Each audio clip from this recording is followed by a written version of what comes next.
हमर कविताक शीर्षक अछि कविता में प्रेम।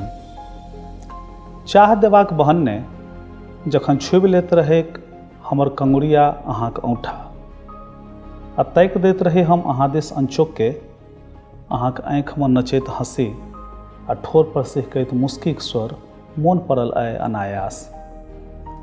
तऽ बदलि गेल जेना भोरका चाहक स्वाद, सुगंध, रंग सबटा। मुदा आब ई सबटा गप नहि लिख पबैत छै कवितामे। एहि अकलबेरामे झूस भऽ गेल अछि चाहक स्वाद, हेरा गेल अछि स्मरणक सुगंध, बेदरंग भेल अछि प्रेमक सबटा रंग। किंसाइत नहि बाँचल अछि कवितामे प्रेम, नहि लिखा रहल अछि प्रेम पर कविता। साहित्य विकासोन्मुख छैक, कविता धयने अछि विकासक बाट। प्रगतिक पथ पर चलैत किओ ठमकत कतौ, कने कालक लेल उनटि कऽ देखत प्रेमक दिस। प्रतीक्षा तऽ किन्नो नहि करत जे प्रेम चलि कऽ आबय ओकरा लग।